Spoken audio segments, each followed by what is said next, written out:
안녕하세요. 시흥에 살고 있는 치과 의사예요.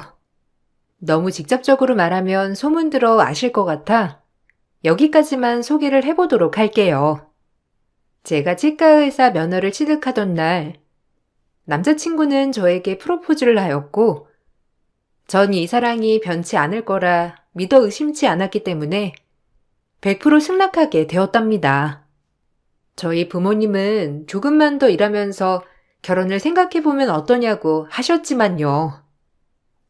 그래도 일 좀 하면서 경력도 쌓고 천천히 가지. 요샌 30대 후반에도 잘만 가던데 갑자기 결혼한다고 하니까 엄마가 막 반갑지는 않아. 윤희야 어떤 애인 거 다 아니까 윤희가 싫은 건 아니다만 그래도 우리 딸 조금 더 데리고 있고 싶어. 엄마, 나도 33이야. 이제 얼른 결혼해야지. 그리고 아이도 생각해야 하고 윤희랑 잘 살 수 있으니까 걱정 마요. 그리고 가까이 살 건데 뭐가 걱정이야. 윤희네도 근처에 살고 하니 중간에 집 얻으면 친정시댁 둘 다 가까울 거야. 그 집 어른들이 좋아할까? 원래 친정이랑 가까우면 시댁에서 싫어하는 법이거든. 윤희네는 안 그럴 수도 있지만. 당연하지. 어머님 어떤 분인지 아시잖아. 언제나 반찬이며 먹을 거며 늘 우리 생각해서 엄청 싸주시는 분인데 좋으셔. 대학교 CC로 만났고 같은 지역에 살았기 때문에 더욱 가까이 지냈어요. 저는 대학교를 졸업하고 따로 치의학 전문 대학원을 갔기 때문에 치대 출신은 아니었고 예비 남편은 육군 장교였답니다. 남자다움에 그 모습에 반해 연애를 길게 했고 그렇게 서로 집을 오가면서 행복하게 살 거라 믿어 의심치 않게 되었어요. 하지만 결혼을 준비하면서 남자친구는 잘 다니던 군대를 전역하게 되었고 저와 상의도 없이 일어난 일이라 너무 당황스럽고 어찌해야 하나 싶더라고요. 사실 남한테 얘기만 들었지 막상 예비 남편이 직업이 없다고 생각하니까 사실 앞날이 걱정부터 되면서 속상하더라고요. 그래도 나한테 상의는 했어야지. 아무리 내가 치과 개원 준비 중에 있다고 하더라도 자리를 덜 잡아서 막막한데. 아무래도 군대라는 게 좀 답답한 게 없지 않아 있잖아. 그리고 사회의 일원이 되고 싶기도 하고. 너 개원하는데 내가 차차 준비 좀 도와주면 어떨까 해서. 내가 아는 놈이 치과 의사인 거 알지? 보니까 경영부장이라는 것도 있더라고. 남을 뭐하러 써? 내가 하면 되지. 내 와이프 병원인데 신경을 얼마나 잘 쓰겠어? 좋은 게 좋은 거라고 좋게 생각해. 내가 군인이 아니라서 싫어? 군인이 아니고 막고를 떠나서 그래도 결혼이라는 1년지 대사 앞두고 자기가 갑자기 일자리를 그만뒀다고 하니까 당황스러워서 그래. 솔직히 저녁이나 퇴사하는 부분은 예비 와이프인 나한테 상의를 먼저 하는 게 맞다고 생각하고. 넌 꼭 내가 군인이 아니라서 싫다고 하는 것처럼 들린다. 말을 그렇게 해야겠어? 진짜 나도 속상하고 슬프다. 뭐든 응원해주고 지지해줄 것 같아서 이번 결정도 응원해줄 줄 알았는데 이렇게 실망한 티를 내다니 나야말로 실망이야. 오히려 자기가 군인이 아니어서 실망을 했냐며 큰 소리를 치는 예비 남편이었어요. 이 일은 저희 부모님까지 알게 되었고 워낙에 예비 남편에 대한 신뢰가 두터운 터라 저에게 오히려 응원을 해주라고 말씀을 해주시는 부모님이었지만 예비 시댁 어른들은 다른 생각을 가지고 있듯이 저를 꾸중하시더라고요. 사실 이게 왜 꾸중받을 일인가 싶었지만 결혼 전 문제를 만들고 싶지 않았어요. 너 윤희한테 왜 그만뒀냐고 막 따졌다며? 치과의사 원장이나 한다는 애가 그렇게 속이 좁아서 되겠니? 그래서 큰일을 하겠어? 남자가 뭐라도 하려면 집안 대조가 중요한 건데 벌써부터 그렇게 작은 일에 닥달하면 윤희가 뭐가 되겠어? 그래도 이건 큰 문제라고 생각해요. 결혼을 앞두고 퇴직이라뇨. 벌이가 갑자기 없어진다는 건데 저희 집 대출이며 뭐며 다 상의를 해야 하니까 저한테 먼저 얘기를 했어야 했다고 봐요. 어머님도 너무 그렇게 윤희가 잘했다고 하지 마세요. 뭐? 수정아, 너 내가 널 얼마나 딸처럼 예뻐했니? 근데 이건 아니다. 아무리 내가 널 예뻐했기로서니 내가 그래도 네 예비 시어머니인데 할 말을 그렇게 하면 되겠어? 그리고 윤희가 뭐야, 윤희가. 이제 남편인데 윤희 씨라고 하던가 남편이라고 해. 보기 안 좋다. 아무리 동갑이고 친구였다고 하지만 어디 가서 너나 윤희야 이런 거 아주 어른들 보기 안 좋은 거야. 네, 그건 고치도록 할게요. 일단 어머님 뜻 알겠습니다. 저도 그렇게 어머님한테 따지려고 했던 의도는 아니었어요. 막말로 윤희가 네 치과 도와주면 너야 좋은 거 아니니? 믿을 만한 사람이 옆에서 버틴다는 게 얼마나 큰 재산인데. 그러지 말고 윤희 좀 잘 가르쳐서 네 병원 살림에 보탬 좀 되게 해라. 솔직히 남자가 남 밑에서 일하는 게 말이야? 그건 아니지. 그리고 병원 같은데 남자 하나가 자리 잡고 있으면 환자들도 그렇고 직원들도 무시하는 게 없는 거예요. 윤희가 올바른 선택했어. 처음 보는 예비 시어머니 태도였고 조금 당황스러웠지만 어차피 결혼을 안 할 것도 아니었기에 덮기로 했습니다. 그리고 전 개원 준비를 열심히 해나갔고 먹고 살기 힘든 건 아니었지만 엄청 넉넉한 편이 아니었기 때문에 다 제가 대출과 모은 돈을 통해서 개원을 하는 것이어서 그런지 정말 간절하고 하나하나 꼼꼼히 따져보게 되더라고요. 하지만 예비 남편은 일을 그만두고 저의 개원을 도와준다곤 하였으나 막상 업체의 단가별로 꼼꼼히 따지러 간다고 나가곤 늘 휴게소에서 낮잠을 자거나 놀다 오기 일쑤였어요. 와이프 병원인데 이렇게 일을 하니 처음부터 믿음이 가지 않는 건 사실이었습니다. 원래도 이렇게 게을렀어? 내가 뭘 믿고 당신한테 이런 걸 맡기겠어. 업체별로 비교해 준다며. 아, 됐다. 그냥 체어회사 불러서 설치하고 거기서 소개해주는 임플란트 회사랑 체결해야겠어. 돌아다니면서 엄청 먹기도 했네. 내가 먹은 게 아까워? 막상 일을 하려고 보니까 너무 졸리니까 뭐 좀 먹으면서 한 거야. 내가 군인 시절에 잠을 항상 쪽잠 자고 힘들었던 거 알잖아. 그러니까 요즘 쉬면서 이런저런 휴식이라고 생각하니까 그랬지. 미안해. 나 원래 안 게으른 거 알잖아. 그래, 자기도 쉬어야지. 쉴 타임에 그래도 나 도와주는 건데 너무 몰아붙였다. 미안해. 자기 이해해. 그럼 좀 쉬어. 그래도 그럴 수 없지. 내 병원이 될 수도 있는데 하나하나 꼼꼼히 내가 따져야지. 직원들 면접도 본다고 했지? 넌 너무 착하니까 내가 좀 깐깐하게 봐야겠어. 솔직히 이제 오너가 되는 입장인데 직원들한테 만만히 보이면 안 되잖아? 사실 쉴 틈이 없던 터라 예비 남편도 쉬어야 한다는 걸 알아서 쉬라고 했지만 저랑 결혼을 할 거라서 그런지 꼼꼼히 직원 면접까지 봐준다는 예비 신랑이었어요. 그럼에도 같이 결혼을 할 거라서 그런지 참 의지가 된다고 생각이 들었지만 예비 남편은 군대에서만 있어서 그런지 실 물정을 몰라도 너무 모르더라고요. 면접 때 직원들이 울그락불그락 하면서 나가는 모습에 기겁을 했답니다. 자기, 아까 그런 말 하면 어떡해? 요새 저연차 위생사 구하기 얼마나 힘든 줄 알아? 나 같아도 기분 나쁘겠다.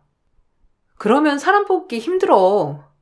솔직히 치과 돈 직원들이 벌어주는 건데 대우를 잘해줘야지. 여긴 군대가 아니야. 상부상조라고. 아니, 월급이 너무 터무니없잖아. 경력도 없으면서. 내가 경영부장으로서 이런 것도 말 못해? 그럼 내가 뭔데?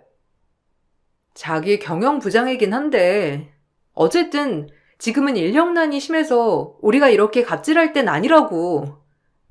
그리고 난 직원들이랑 파트너로서 같이 일해 나가고 싶지. 내가 막무가내로 지시를 내리는 의사가 되고 싶진 않아. 그러니까 직원들한테 말조심 좀 해줘. 연애 때 알던 모습과는 많이 변해 있는 예비 남편이었고, 결혼을 준비하고 개혼을 준비하면서 참 다채로운 모습을 많이 보는구나 싶었어요. 그렇게 우여곡절 끝에 병원에 개원하게 되었고, 결혼식은 고작 2달 남짓 남아 있었답니다. 치과도 오픈빨 때문인지 환자가 물밀듯 쏟아졌고, 정말 바쁜 시기를 보냈어요. 그래도 좋은 직원들과 주변 사람들 덕분이라고 생각하며 좋아했어요. 하지만 행복은 오래가지 않았고, 저희 아빠는 갑작스러운 뇌출혈로 뇌사 판정을 받게 되었답니다. 아빠가 작은 사업을 하시고 계셨는데 참 속상하게도 거래처 업체에서 수금이 밀렸다고 치과에 찾아오고 난리도 아니었고 개원하자마자 난감했답니다. 아, 어쩔 거야? 당신 아빠 쓰러진 거 안타까운 일인데 내 돈은 어쩔 거냐고? 아니, 치과 의사니까 잘 벌겠네. 딸이 갚아야지. 일단 여긴 업장이니까 돌아가 주세요. 아직 결정난 일도 아니고 아빠가 지금 병원에 계시는데 이게 뭐 하는 짓이죠? 혹시라도 돈 못 받을까 봐 그러지. 거래처 납품은 납품대로 다 했는데 지금 그 돈 못 받으면 우리도 큰일 난다고. 일단 여기 환자들도 있으니까 돌아가 주세요. 원장님, 경찰 부를까요? 이거 업무 방해죄로 고소당하는 거라고요. 아이고, 무서부라. 어쨌든 난 분명 경고했어요. 한 사장 그렇게 된 거 안타깝긴 한데 무조건 내 돈 먼저 줘야 한다고. 한 사장 신용이 좋아서 내가 기다리는 거지. 사람 쓰러져가는 마당에 솔직히 돈이 제일 중요하잖아? 내 돈 먼저 줘야 해. 이유를 알았지만 그럼에도 모든 게 야속했어요. 아빠가 내사 상태에 빠진 것을 슬퍼할 겨를도 없이 전 이 난간을 어떻게 부딪혀 나갈까 걱정했거든요. 하지만 저에게 힘이 돼주겠다던 예비 남편의 태도는 급격하게 변해가고 있었고 이것조차도 마음이 아파서 견딜 수가 없었답니다. 제 멘털이 누구보다도 나약하지 않을 거라고 자부했지만 정말 힘든 순간이었어요. 아니, 장인어른은 왜 이렇게 일을 버리셨어? 그러니까 뇌출혈이 오지. 너 갚을 돈은 있는 거지? 솔직히 니네 집이 막 잘 사는 건 아니어도 그래도 너 하고 다니는 거나 그런 건 아쉽지 않았잖아. 저런 사람들 와도 줄 돈은 다 있는 거잖아. 지금 그게 문제야? 자기는 진짜 너무한다. 그래, 자기 딴에도 당황스럽겠지. 그래도 사랑하는 사람의 일인데 어떻게 제3자 구경하듯 말을 해? 당신, 우리 아빠 걱정은 하긴 하는 거야? 당신만저 이러면 내가 누굴 믿어? 도대체 나보고 어쩌라는 건데? 왜 네가 울어? 울 사람은 나야. 막말로 결혼 2달 앞두고 갑자기 예비 신부집이 쫄딱 망하게 생겼는데 눈 안 돌고 백이냐? 뭐? 망해? 너랑 그렇게 오래 만나고도 내가 널 몰랐구나. 넌 네 입속만 생각하는 인간인 걸 내가 이제야 아네. 정신 차려. 지금 그렇게 한가하게 신세 한탄 할 때야? 참고로 나 돈 없다. 그러니까 나한테 업혀 오려고 하지 마. 내가 아무리 너랑 만난 세월이 길다곤 하나 이렇게 나한테 시집와서 나까지 힘들게 하면 곤란해. 이건 이성적인 거라고. 이성? 그래, 알겠어. 당신 말 무슨 말인지 다 알겠으니까 지금 나 좀 가만 내버려 둘래? 뭐부터 해야 할지 생각 좀 해야 하니까. 제 말에 예비 남편은 할 말이 없는 듯 하였고, 예비 시어머니까지 이 일을 문제 삼고 저에게 어떡할 거냐고 닥달을 하며 따졌어요. 너무 좋으신 분이라고 생각했기 때문에 왜 나한테 이런 일이 벌어졌을까 생각하게 되니 정말 살고 싶지 않았답니다. 제가 설마 이 와중에 결혼을 하며 남편에게 빌붙을 거라고 생각을 하셨는지 예비 시모는 걱정이 많아 보이는 듯 싶었거든요. 아니 너네 아빠 진짜 잘못되는 거 아니야? 내 사라며 내 사. 그럼 거의 죽은 거나 다름없던데 돈은 있는 거니? 나 우리 아들이 평생 너네 집 뒤치다거리 하는 거 못 본다. 네가 아무리 의사여도 어느 세월에 빚 청산할래? 의사여도 집이 빵빵해야 잘 되는 거지. 언제적 의사라고? 그리고 너 치대 출신도 아니잖아. 우리 아들이 코 잘못 깬 것 같다. 진짜 섭섭하네요. 어머님 뜻이 그렇다는 거 잘 알겠고 윤희 씨도 어머님이랑 별반 다른 거 없는 뜻인 거 알겠어요. 당연하지. 너희 집 그렇게 망해가는데 어느 누가 장가를 보내겠어? 우리 윤희가 독박 쓰는 꼴은 못 본다. 너 의사 돼서 우리 아들이 돈 걱정 안 하게 하려고 결혼시키려고 했던 거지. 뭐 다른 게 있는 줄 아니? 만약 돈 때문에 우리 윤희 속상하게 하면 나 이 결혼 못 시켜. 의사라고 완전 잘 물었다고 그렇게 자랑을 해댔는데 이게 뭐야 진짜. 말년에 똥만 뒤집어 쓰게 생겼네. 어머님, 지금 똥이라고 하셨어요? 아무리 그래도 지금 아버지가 저렇게 힘들게 사경을 헤매는데 그런 말씀을 하시는 건 아니죠. 제가 어머님을 1, 2년 본 것도 아닌데 어떻게 위로는 못 해주실 망정 그런 말씀을 하세요? 너무하세요. 너무한 건 너네 애비가 너무한 거지. 아니 이 일을 벌였으면 마무리를 해야지. 어떻게 무책임하게 저렇게 쓰러져? 제가 10년 동안 사람들을 잘못 봤네요. 어떻게 이런 말들을 사람 앞에서 대놓고 할 수 있는지 의문이고 상처예요. 더 이상 듣고 있기가 힘들어 자리를 박차고 나왔고 그때 병원에서 빨리 오라는 소식과 함께 병원에 달려갔더니 결정을 하라고 하시더라고요.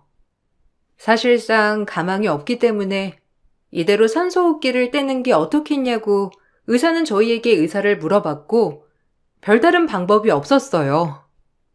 그렇게 전 결혼식을 코앞에 두고 이런 일을 겪게 되었고 이 모든 사실을 안 예비 남편은 가관이었어요. 제가 알던 사람은 아니었고 그동안 제가 다른 인격과 교제를 했나 싶을 정도로 예비 남편은 변해 있었답니다. 저 역시 이젠 끝이라고 생각했기 때문에 예비 남편과의 이별을 받아들이려고 했고 모든 걸 다 내려놓으려고 했어요. 와, 진짜 드라마에서나 나올 법한 일이 우리한테 일어나다니. 야, 됐고 이제 그만하자. 네가 아무리 의사라고 해도 이 병원도 빚으로 개원한 거고 너네 아빠도 돌아가신 마당에 거래처 회사한테도 손해배상 해줘야 하면 도대체 얼마야? 의사벌이가 아무리 많아도 난 도저히 빚쟁이랑은 결혼 못하겠다. 내가 미쳤다고 너네 식구를 책임지리? 그건 안 될 말씀이지. 그래, 나도 그건 알고 있어. 당신 원망하지 않을게. 누구라도 힘든 선택이니까. 근데 너랑 나랑 연애만 10년이 넘었어.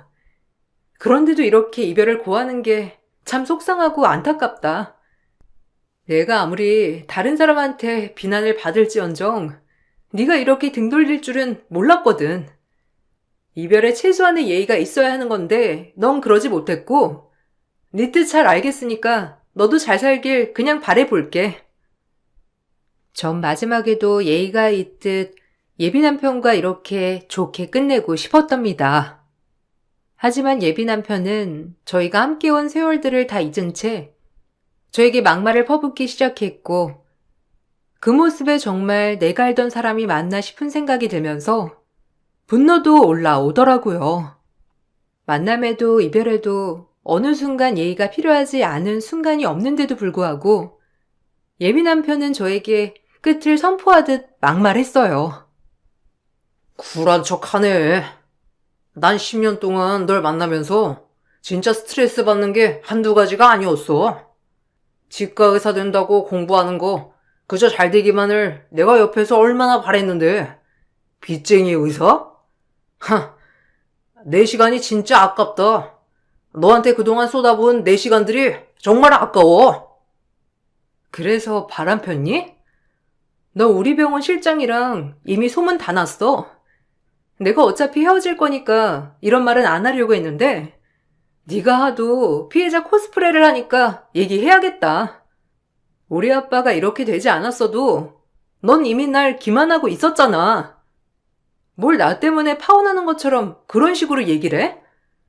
나도 너같이 의리 없는 인간이랑 결혼할 생각 절대 없으니까 걱정하지 마. 뭐? 그걸 어떻게? 그래, 이왕 이렇게 된 거, 그 실장은 엄청 살갑더라. 누구랑 다르게. 그리고 너네 집 쫄딱 망해서 나한테 빌붙으려고 했던 거 누가 모를 줄 알아? 내가 미쳤냐? 거머리 처가 식구들이 내 등골 빼먹는 꼴 보게? 아, 맞다. 자, 네 아빠 부의금 돌아가셨을 거 아니야? 아빠 산소호흡기 떼내만해 하면서 얘기하다가 연락 끊겼잖아. 자, 받아. 됐냐? 결혼식 앞두고 우리 아빠 세상 떠나자 부의금 3만 원 던지며 파혼에 친 예비 남편이었고 전 사실 이별에도 예의가 있듯 곱게 헤어지려고 했지만 도저히 참을 수 없어 파혼 후 예비 남편에게 내가 가지고 있는 동영상을 공개해버리자 예비 남편은 갑작스럽게 태도가 돌변하여 내 치맛자락 붙잡으며 매달리기 시작했어요. 사람에게 가장 큰 배신을 당한 순간이었죠. 사실 예비 남편은 아빠가 쓰러지기 전부터 제 병원을 꾸리기 시작할 때부터 병원 실장과 바람을 피우고 있었고 본인이 경영을 하겠다는 빌미로 그 실장과 하루 종일 붙어있을 심산이었답니다. 제 착한 병원 직원들이 이것저것 제보를 많이 해주어 저를 안타깝게 여겼기 때문에 제가 알 수 있었던 일이었어요. 세상에 믿을 놈 없다더니 제 예비 남편이 이런 추악한 놈일 줄은 몰랐거든요. 이게 어떻게 된 거야? 아니, 장인어른이 어떻게 살아계시는 거냐고. 이게 말이 돼? 말이 안 되는 거 아니야? 그래, 나도 말이 안 된다고 느끼는데 기적이 일어났어. 산소호흡기를 떼내 만회했던 그 순간 아빠가 손가락을 하나씩 움직이기 시작했고 그때부터 일사천리로 회복되더라. 그 전에 난 이미 직원들한테 실장이랑 너랑 그렇고 그런 사이라고 들어버려서 그런지 너한텐 연락해주고 싶지 않았어. 나도 너랑 파혼을 해야겠다고 생각했거든. 가장 힘이 되어야 할 사람이 등을 돌려버렸을 때의 심정이란 넌 모를 거야. 오히려 너무 감사해, 아빠한테. 널 거를 기회를 주신 것 같아서 말이지. 일단 우리 다시 얘기하자. 나도 그때 정신이 없었어. 병원엔 빚쟁이들이 들이닥치지. 나도 놀란 상황에서 그 실장이 나를 꼬신 거라고. 그럼 그렇게 힘든데 안 넘어가고 배겨? 우리 10년 세월이야. 다시 한번 얘기를 잘해보자. 내가 미안해. 미안한 사람이 행동을 그렇게 하는 건 아니지. 이제 와서? 아니, 너랑 나랑은 이제 끝났어. 세월을 돌릴 수 있다면 돌리고 싶어. 그리고 너 내 병원에서 돈도 많이 해먹었더라? 그 짧은 시간에 실장이랑 짜고서 현금도 빼돌렸던데? 이것도 가만히 있지 않을 거야. 뭐든 다 묻고 그냥 헤어지려고 했는데 너란 인간은 갱생이 될 확률이 없으니 바로 밟아줘야지. 이제 내가 하는 것 잘 지켜봐. 끝내자고 하는 저의 치맛자락을 붙잡고 예비 남편은 저에게 매달렸어요. 그 동영상에는 아빠가 좋아 엄마에게 이름을 부르는 동영상이었고, 회복이 됨에 따라 의사에게 보여주려고 계속 찍어두던 동영상이었답니다. 아빠만 일어나시면 회사도 원상복구가 될 거고, 다른 거래처 업체에서도 기다려주신다고 했거든요.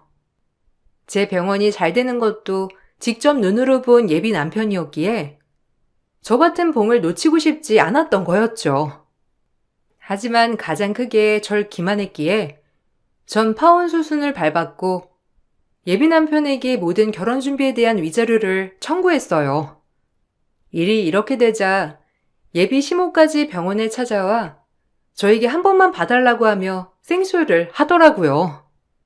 하지만 저희 아빠가 아플 때 저에게 상처를 주셨던 분이기에 이런 모든 연극들이 와닿지가 않았답니다. 그리고 제 병원에서 현금을 빼돌린 것을 CCTV로 포착하여 이것 또한 경찰에 고발을 하였고 예비 남편은 막다른 골목으로 몰렸죠. 여기 김예분 실장이 누구야? 누가 감히 우리 아들을 꼬여내서 잘 진행되고 있던 결혼식을 엎어? 너야? 너냐고? 어머님, 이래도 저 안 변해요. 그 실장은 진작에 제가 해고했고요. 어머님이 이제야 제 편을 들어주신들 제 마음이 변하겠어요? 윤이랑 전 여기까지라고 생각해요. 그동안 잘해주신 건 감사드리고요. 앞으로 뵙는 일 없었으면 좋겠네요. 예, 수정아. 그래도 우리가 봐온 세월이 있는데 이렇게 칼같이 내치는 건 아니지 않니? 네 분이 안 풀리면 내가 그 여자를 찾아서 아주 요절내 놓으마. 솔직히 여자가 맘먹고 들이대는데 거절 안 할 남자가 어디 있니? 우리 윤희도 그랬던 거야. 예비 시모는 계속해서 절 설득하려고 했지만 설득하긴 무리였어요. 이미 전 마음이 떠난 지 오래였고 절 기만한 예비 신랑과 예비 시댁을 용서할 수가 없었거든요. 그럼에도 같이 지내온 세월이 있기에 고상하게 떠나보내려고 애를 쓴 저였거든요. 그럼 결혼해서도 누군가 맘먹고 들이대면 또 그러겠네요. 전 그렇게 의리가 없는 남자랑은 못 살아요. 저 진료 있어서요. 어머님, 그만 돌아가 주세요. 어차피 아무리 뭘 하셔도 제 마음 안 변하니까요. 그럼 이만 조심히 돌아가세요. 아유, 수정아. 그래도 이건 아니다. 우리가 함께 맞이한 세월이 얼마니? 남자들 한 번쯤 그럴 수 있는 거야. 한 번만 봐줘. 바람? 한 번쯤 용서하라고요? 우리 아빠 잘못됐을 때 어머님이랑 윤희가 어떻게 했는데요? 전 그 눈빛을 잊을 수가 없어요. 사람을 벌레 보듯 경멸하던 눈빛, 표정, 말투. 어머님도 제가 의사여서 좋으셨던 거겠죠. 하지만 돈 없는 의사는 필요 없다면서요. 저 역시 직업 없고 여자한테 빌부터 살려고 하는 남자답지 못한 인간은 제 남편으로 두기 싫어요. 어머, 너 우리 윤희한테 무슨 막말이야? 빌붙는다니? 너 병원 도와주려고 했던 거지? 너무 막말이 심하다. 그래서 제 돈까지 해먹었대요? 현금을 아주 그 짧은 시간에 많이도 해먹었던데요? 저한테 빌 게 아니라 경찰서 가서 아들이나 설득하세요. 지금쯤 조사받고 있을 테니까. 어떻게 인간을 그렇게 키우시고 저한테 막말을 하셨어요? 이제 보지 말자고요. 예비 시모는 하루가 멀다 하고 저를 찾아와 두 손이 발이 되도록 빌었지만 끝내 제 마음을 돌리지 못하였고 저희 아빠는 하루가 다르게 빨리 회복을 하였어요. 약간의 언어장애와 살짝 손이랑 발이 불편한 후유증이 있었지만 그래도 일상생활을 하는 데 있어서는 큰 문제가 되지 않았고 1년의 제 사건들을 들으시곤 오히려 미안해하시는 아빠를 보니 제가 더 죄송했어요. 그래도 아빠 일 때문에 네가 그런 꼴을 당하게 해서 미안하다. 일 처리는 다 해뒀고 너한테 피해가 안 갈 거야. 윤희도 진짜 그럴 줄은 몰랐는데 애초에 널 왜 이렇게 시집 보내기가 싫던지 참 느낌이 그랬다니까. 그러려고 이랬나 봐. 그러게. 그리고 아빠가 왜 미안해. 난 이렇게 아빠가 살아 숨쉬고 있다는 것 자체가 너무 축복이고 행복이야. 나 이제 열심히 일만 할 일 남았으니까 아빠는 재활에 힘쓰셔요. 그래야 내가 결혼해서 아이 낳는 것도 보고 행복하게 사시지. 그래. 날 포기하지 않아줘서 고맙다. 아빠가 어떻게든 일어나서 너랑 네 엄마한테 짐이 되진 말아야지. 이번 계기로 가족에 대한 소중함을 깨닫게 되었고 사람을 거를 수 있는 기회를 얻었다고 생각했어요. 예비 남편은 파혼을 하면서 결혼 과정에 대한 위자료를 물고 나서야 개털이 되니 저에게 빌붙을 방법을 찾아 제 앞을 어슬렁거리더라고요. 남아있던 좋은 추억까지 파괴시키는 예비 남편을 보자 정말 이젠 이 사람이 싫어지다 못해 끔찍해져만 가는 순간이었답니다. 병원 현금을 횡령한 건에 대해서는 사실 엄청 큰 금액은 아니어서 단순 횡령죄였고 결국 벌금형을 맞았답니다. 그래도 300만 원의 벌금을 맞았기 때문에 공기업이나 큰 회사에는 취직이 불가능하였어요. 그야말로 인생 쪽박을 차버렸죠. 경찰서에서 오랜만에 실장 얼굴을 봤는데 제 눈도 못 쳐다보고 쭈그리로 앉아 있더라고요. 참 믿었던 사람들에 대한 배신을 눈으로 보게 되니 그냥 헛웃음만 나왔어요.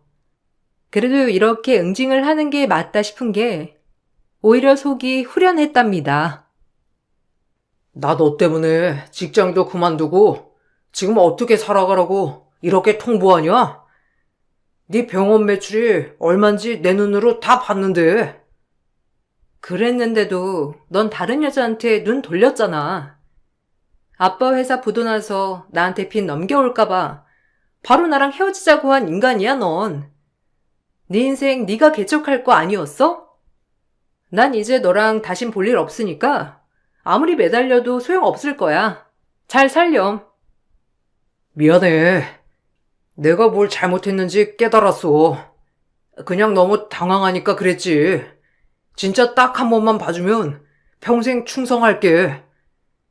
돈도 갑자기 막 현금이 들어오니까 그랬던 거야. 나 진짜 한 번만 봐주라. 우리 좋았잖아. 10년 세월인데 어떻게 그래? 솔직히 이제 나 군대도 제대하고 아무것도 못하는데 그냥 한 번만 딱 사람 구한다고 생각하고 봐주면 안 돼? 내가 잘한다니까. 내 인생 망칠 일 있니? 널 봐주게? 남 힘들 때 등 돌리는 인간을 거르라고 했어. 이럴 때 진정 인간이 갈리지. 잘 살아. 그리고 네가 붙어먹던 실장이랑 잘해보셔. 왜 나한테 이제 와서 비는지 모르겠다.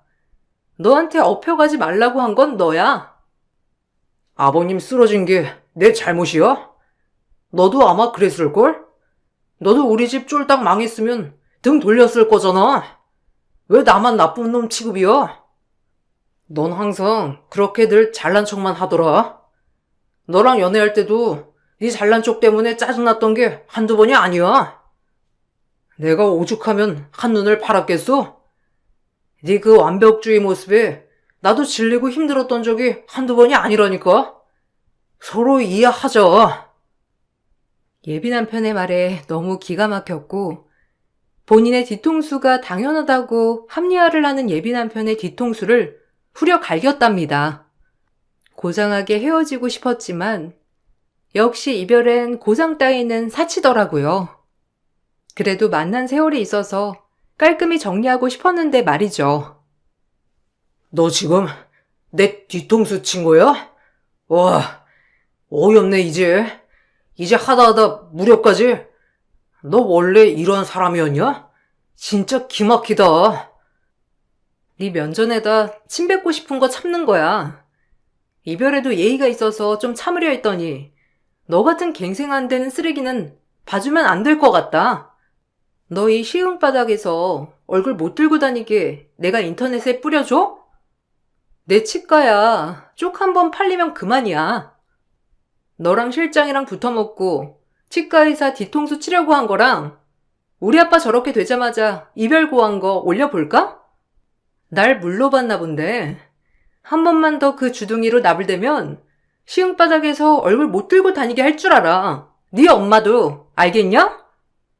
남의 돈 횡령해가지고 뻔뻔하게 바람 피운 것도 모자라서 어디서 당당하게 짜증을 부려? 내가 아직도 네 여자친구 같아? 너랑 나랑은 이제 남보다도 못한 사이야. 이 얼빠진 놈아. 내 입에서 고운 말만 하려고 했더니 넌 도저히 안 되겠다. 한 번만 더 내 심기 건드리면 시흥바닥에서 영원히 아웃시킬 줄 알아. 내가 못할 것 같지? 나 집요한 거 너도 잘 알 거야. 그럼 꺼져. 예비 남편은 저의 처음 보는 모습에 할 말을 잃었는지 아무 말도 없이 사라졌고 전 정말 그 모습에 웃음이 나더라고요. 전 그렇게 이별을 통보했고 아빠는 건강 때문에 회사를 천천히 정리해 나가기 시작했어요. 다행히 아빠가 정신이 있으시고 그래서 그런지 모든 업체들이 기다려주었고 그렇게 아빠는 좋은 사람에게 회사를 넘길 수 있었답니다. 그리고 건강을 위해 시골에 작은 집을 짓고 두 분은 오손도손 살고 계세요. 저 역시 개원한 지 좀 되어서 단골 환자들도 많이 생기고 그래도 친절하기로 소문이 나서 그런지 동네 장사지만 제법 바쁘게 살고 있답니다.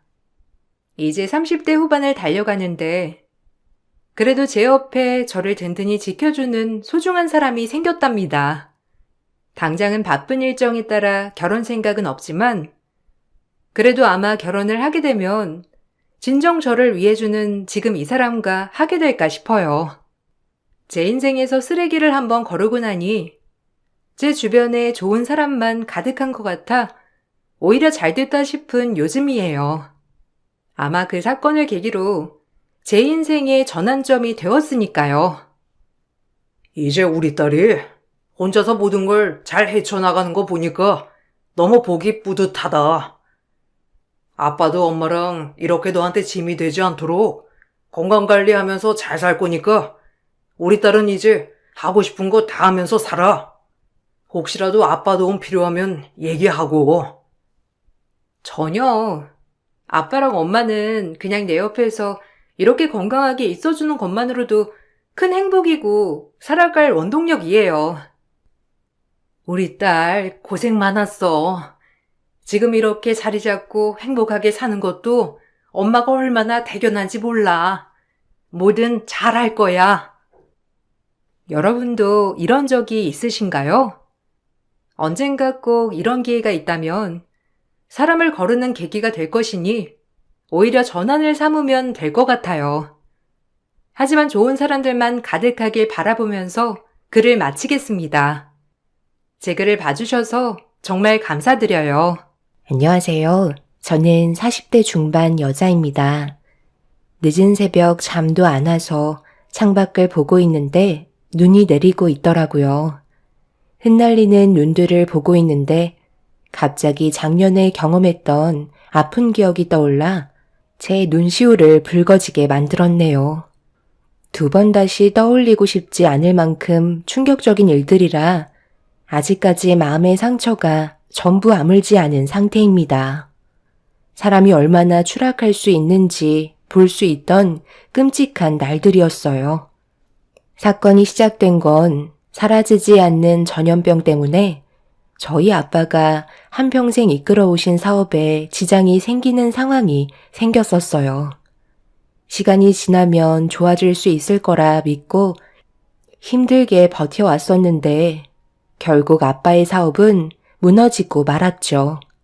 저희 가족뿐만 아니라 많은 자영업자 분들께서 이번 사태로 인해 폐업하게 되는 안타까운 일들이 많이 생겼다는 소식을 접할 수 있었습니다. 저희도 피해갈 수 없었고 한순간에 아빠가 읽어놓은 것들이 전부 무너지게 될 거라곤 아무도 상상하지 못했습니다. 그동안 살아온 인생에 굴곡 없이 완만했었는데 경험해 본 적 없던 일들로 인해 어떻게 대처해야 할지 몰라 집안은 난리가 나기 시작했어요. 이런 상황 속에 시댁 쪽에서도 저희 집안이 무너지고 있는 걸 보고 많이 당황스러워 하셨죠. 도움을 받을 수 있을 만큼의 금액도 아니기 때문에 시댁에 도와달라고 얘기하지도 않았었어요. 저희 가족들 때문에 시댁에까지 문제가 생기게 되면 그게 더 안 좋은 영향을 끼칠 것 같았거든요. 그동안 살면서 몰랐던 게 빚이라는 게 정말 무섭더라고요. 압박 전환은 기본이고 집안의 모든 물건들에 압류물표가 붙는 순간 앞으로 어떻게 살아갈지 걱정이 되는 게 아닌 앞으로 살아갈 수 없을 것 같은 느낌이 들었었어요. 매일 불안한 상황 속에서 제가 유일하게 기댈 수 있는 건 남편 하나뿐이었는데 아빠가 가지고 계신 120억 정도 되는 상가 건물까지 경매로 넘어갔다는 걸 알게 된 순간 남편은 제가 알던 사람이 아니었습니다. 결혼 생활 10년 하면서 처음 보는 모습에 할 말을 잃었었네요. 그래도 그렇지. 어떻게 그런 말을 할 수가 있어? 우리 아빠가 한평생 이끌어왔던 사업이 무너질 거라고 예상이나 하셨겠어? 이럴 때일수록 나를 위로해주지 못할 망정 어떻게 나와 결혼한 걸 후회한다고 말할 수 있는 거야? 내 말이 틀렸어? 당신 집안은 이제 망해서 길거리에 주저앉게 생겼는데 우리 집안에 숟가락 얹으려고 할 거 아니야?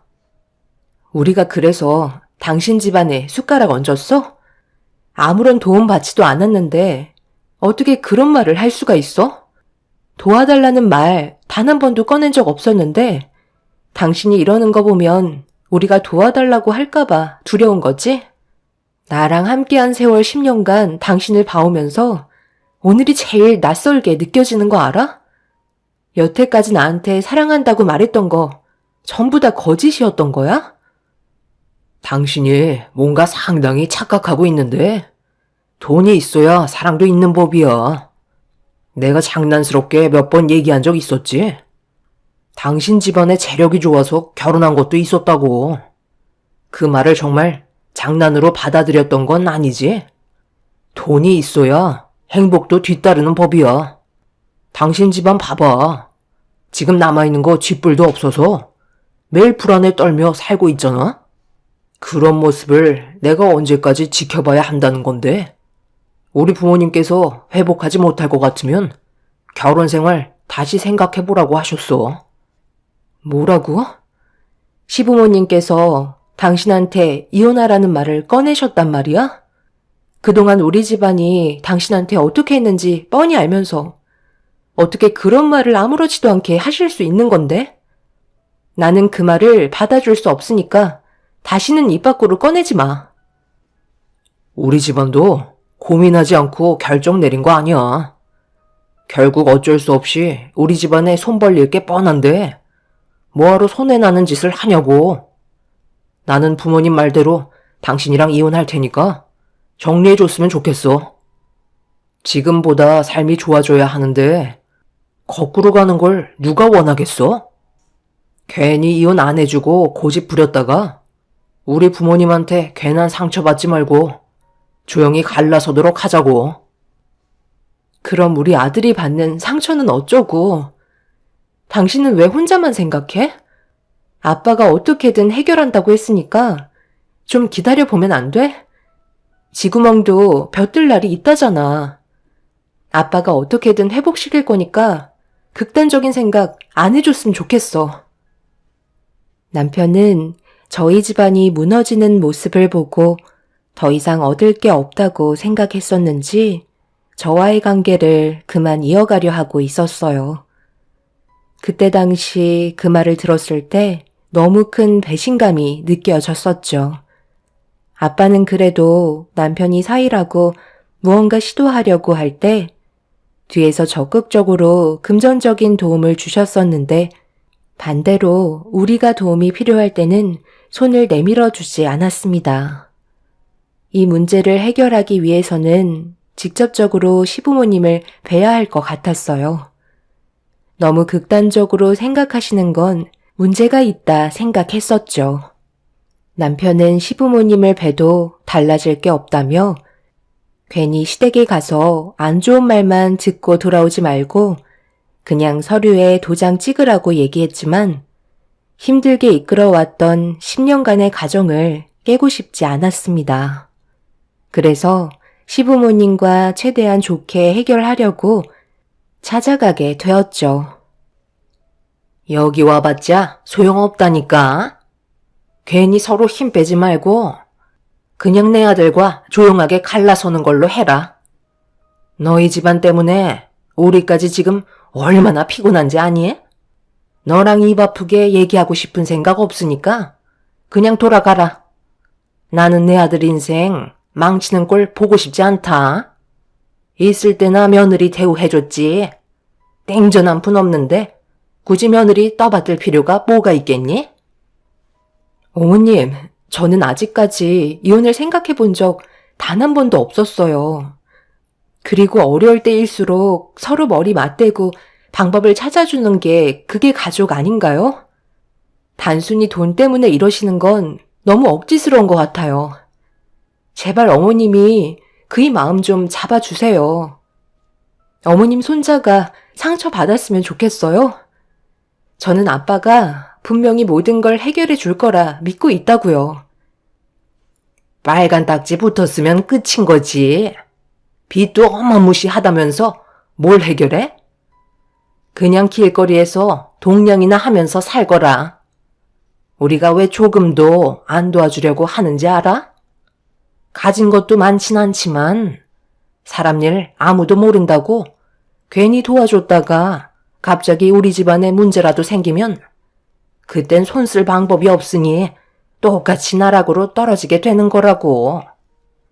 그리고 눈앞에서 계속 죽는 소리 하는데 그 모습을 보고 우리가 얼마나 오랜 기간 봐오면서 살아야 하니?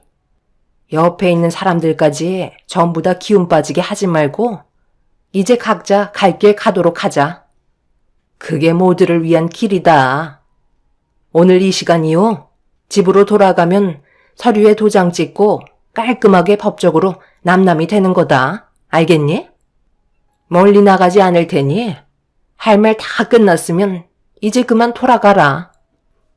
내 아들한테 건물 하나라도 남겨놨었으면 이럴 때 숨통이라도 트였지.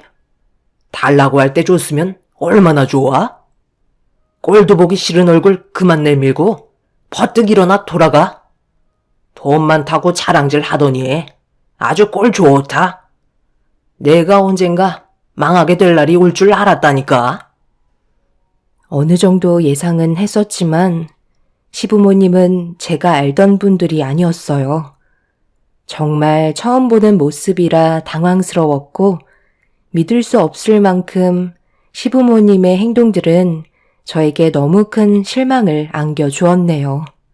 그래도 제가 진심으로 다가가면 어느 정도 제 마음을 헤아려 주실 줄 알았는데 조금도 저를 생각해 주지 않으셨어요. 결국 아무것도 얻지 못한 채 욕만 한 바가지 얻어먹고 집으로 돌아와야만 했죠. 아빠의 사업이 무너지기 전에 시부가 50억 정도 되는 건물을 사위에게 줘도 되지 않냐고 말씀하신 적이 있으셨어요. 솔직히 너무 억지스럽다고 생각했었죠. 아무리 제 남편이고 사위라 해도 아무런 조건 없이 50억짜리 건물을 누가 그냥 주겠어요. 그렇다고 남편이 저희 부모님께 잘한 것도 아니었어요. 필요할 때만 전화해서는 도와달라고 손을 내밀었었죠. 시댁보다 우리 집안이 더 잘 살았기 때문에 남편은 사업을 하려 해도 자기 부모님께 손을 벌리기보다 저희 부모님께 손을 벌렸어요.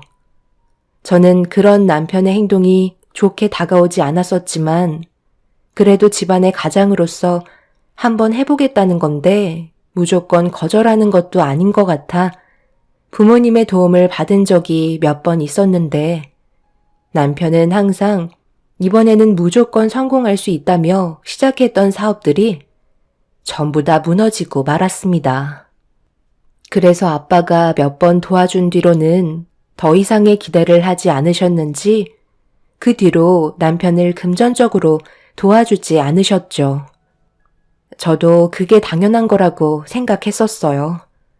노력 없이 일군 사업을 금방 실증 내며 다른 걸 알아보는 남편의 행동들은 확실히 잘못된 게 맞았기 때문에 계속해서 투자해봤자 손해만 볼 수밖에 없다는 걸 저희 가족뿐만 아니라 주변 사람들도 전부 다 알고 있었습니다. 결국 아빠가 도와주지 않으니 다시 월급쟁이로 돌아갔는데 그걸 시부모님께서 안 좋게 생각하셨던 거죠. 그래서 시부가 그냥 남편에게 건물 하나 주고 관리할 수 있게 해달라며 저 몰래 따로 만나기까지 하셨습니다. 하지만 아빠는 단호하게 거절하셨고 그날 이후부터 시댁 집안은 저희가 도와준 건 전혀 생각하지 않고 계속해서 뒤에서 아무것도 해주지 않는 저희 부모님께 불만을 가지고 있었습니다. 그러다 아빠의 사업이 무너지게 되자 시부모님께서는 더 이상 가족으로서 관계를 만들어갈 이유가 없다고 생각하셨던 거죠. 남편이 항상 실패를 해도 잘 될 수 있을 거라며 저는 언제나 응원을 해줬었는데 정작 남편은 좋아질 수 있으니 마음 편히 가지라는 말 한마디보다 이혼하자는 말이 우선적으로 나와서 정말 많은 상처를 받았었네요. 그날 이후 한 공간에 있는 것조차 너무 힘들었고 어쩔 수 없이 친정집에서 제 아들과 함께 지낼 수밖에 없었어요. 그리고 부모님께서 남편과 저와의 사이까지 안 좋아진 걸 아시곤 정신적으로 많이 힘들어 하셨습니다. 아빠는 남편의 행동에 많이 실망을 하셨지만 그래도 대화를 해보는 게 좋을 것 같다며 남편을 친정으로 불러들였고 그렇게 한자리에 모여 진지하게 대화를 이어나갔어요. 남편은 그동안 서운했던 게 많았는지 입에 모터를 단 것 마냥 아빠에게 불만을 쏟아내며 온갖 막말을 퍼부었습니다.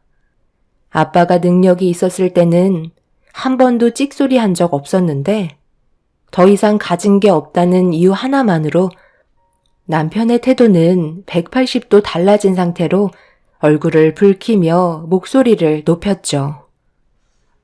그러니까 제가 건물 달라고 했을 때 주셨으면 어느 정도 숨은 돌릴 수 있었겠죠. 장인어른, 제 말이 틀렸나요? 내가 그동안 자네한테 얼마나 많이 도와줬었는지 벌써 까먹은 거야? 이것저것 해보고 싶다고 했을 때 나한테 항상 뭐라고 그랬어? 내 딸의 남편이자 집안의 가장으로서 성공하는 모습 보여주고 싶다며 도와달라고 했었잖아. 솔직히 나는 자네의 그릇을 알고 있음에도 내 딸을 위해서 믿고 지원해 줬었는데 내가 사업이 망하고 주저앉으니까 내 딸과 이혼하겠다고? 우리가 그동안 자네한테 했던 것들은 머릿속에서 지워버린 거야? 자네가 내 딸이랑 이혼한다고 달라질 게 뭐가 있을 것 같은데? 그래도 내 딸 옆에 붙어 있었으니까 사람 대접 받으면서 살았던 거야. 고마운 줄 모르고 이런 식으로 배신을 때려? 지금 해결할 수 있는 여러 가지 방법을 생각하고 있으니까 내 딸에게 그만 상처 주게. 나도 마음 같아서는 자네와 이혼하게끔 만들고 싶네만 그동안 힘들게 꾸려온 가정이 나 때문에 무너지는 건 볼 수 없으니 기다려 보도록 하게. 기다리면 뭐가 달라지나요? 장인어른 말씀을 참 웃기게 하시네요. 제 그릇을 알고 있었다고요? 저를 얼마나 안다고 그런 말을 하시는 거죠? 그리고 지금 상황에서 뭘 어떻게 해결하실 수 있는데요? 지금 꼴을 보세요. 으리으리한 저택에서 떵떵거리며 사시다가 좁아터진 투룸 하나 겨우 얻어 한 가족이 모두 모여 붙어서 살고 있잖아요. 이런 상황 속에 해결 방법을 찾겠다고요? 제가 봤을 때 지금 얻은 투룸에서도 조만간 내쫓길 것 같은데요? 장인어른이 상황을 이렇게 만드셨으니 이혼 문제도 감당하셔야죠. 아주 꼴 좋습니다. 앞으로 계속해서 추락하셨으면 좋겠네요. 당신은 애 핑계 대지 말고 이제 그만 서류에 이혼 도장 찍지 그래. 쓸데없이 고집 부리다가 더한 꼴 보기 전에 좋은 말 할 때 갈라서자. 남편의 행동으로 저도 그렇고 저희 부모님도 충격을 많이 받으셨어요. 부모님이 많은 재산을 가지고 계셨을 때와 무너졌을 때 남편의 태도는 하늘과 땅 차이였습니다. 그렇게 한참 동안 서로 언성을 높이면서 대화를 주고받았지만 아무것도 해결하지 못한 채 남편은 집 밖으로 뛰쳐나가고 말았죠. 제 아들도 처음 보는 자기 아빠의 모습에 많이 놀란 듯 자지러지게 눈물을 흘렸지만 남편은 눈 하나 깜빡하지 않았습니다. 그렇게 폭풍이 휩쓸고 간 자리에 남겨진 저희는 지금의 상황을 견디기가 너무 힘이 들었어요. 아빠의 핸드폰은 쉬지 않고 빛 독촉 전화가 울렸고 그늘만 가득해진 얼굴을 보이던 아빠는 밖에서 누군가와 심각하게 전화통화를 붙잡고 계셨습니다. 그 사이 엄마는 저와 남편의 인연을 그만 정리하는 게 좋을 것 같다고 말씀하셨어요. 제가 더 큰 상처를 받게 될까봐 걱정을 많이 하셨습니다. 저 또한 더 이상 힘들게 이끌어온 가정을 붙들고 있기에는 힘들 것 같다는 판단이 서게 되었죠. 그래서 며칠 뒤 이혼 서류에 도장을 찍으려 집에 들어갔어요. 그런데 제가 현관문을 열고 발을 들이는 순간 제 얼굴에 이혼 서류로 뺨을 내려치더니 속빈 강정이라며 더 이상 질질 끌지 말라고 한 번 더 반대편 뺨을 올려 붙였습니다.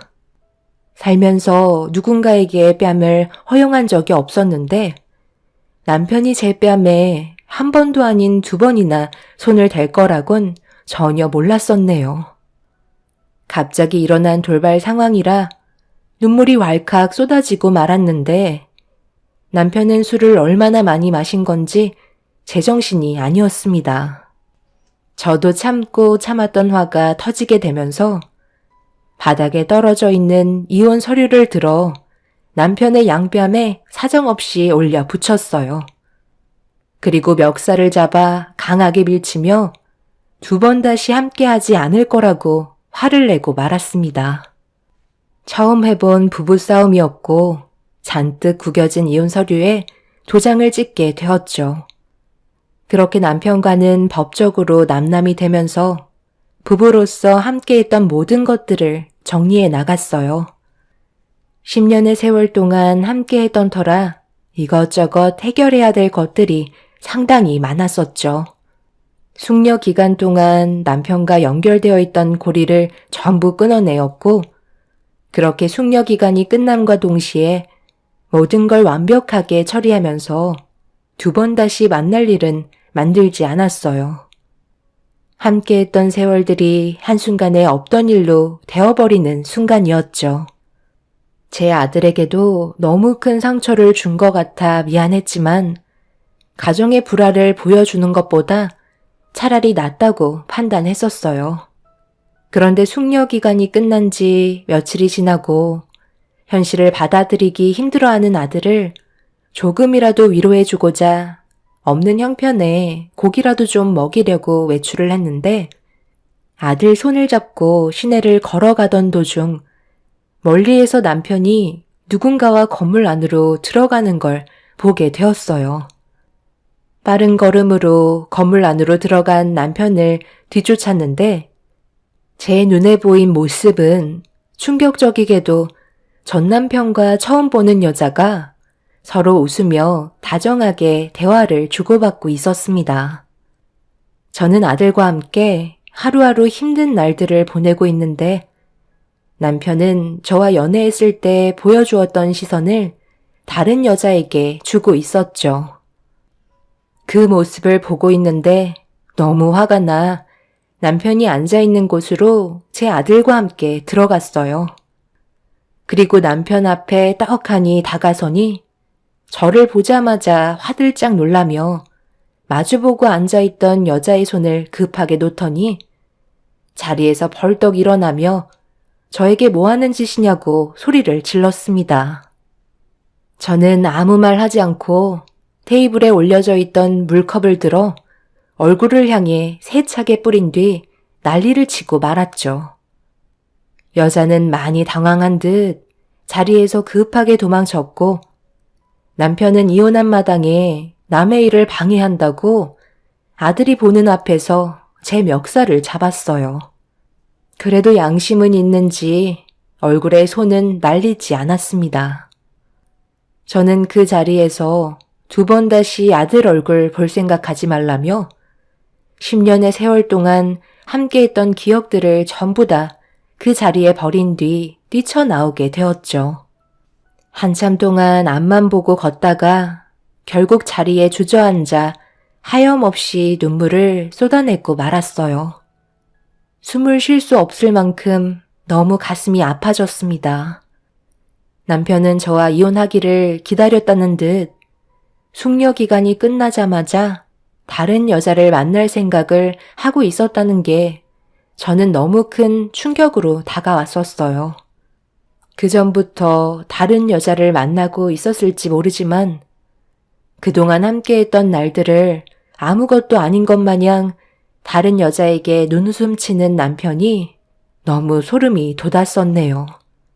주저앉아 괴로워하고 있는 저를 위로해 주는 건 제 아들밖에 없었어요. 아들 입에서 아빠가 나쁘다며 2번 다시 보고 싶지 않다고 얘기하는데 10살밖에 안 된 아들에게 너무 큰 상처를 준 것 같아 미안하다는 말을 반복할 수밖에 없었습니다. 이런 상황들이 저를 더 독하게 만들었는지 할 수 있는 일들은 가리지 않고 일을 했어요. 엄마는 집안일을 하면서 제 아들을 돌봐주셨고 아빠와 저는 다시 일어나기 위해 밖에서 쉬지 않고 뛰어다녔습니다. 그렇게 몇 달의 시간이 지나는 동안 달라진 건 아무것도 없었지만 저희 가족은 서로 더욱더 끈끈해지면서 가족이 무엇인지 알 수 있었죠. 피를 나눈 가족 말고는 그 누구도 믿을 사람 없다는 걸 알게 돼서 그런지 저희 가족에는 더 두터워졌었네요.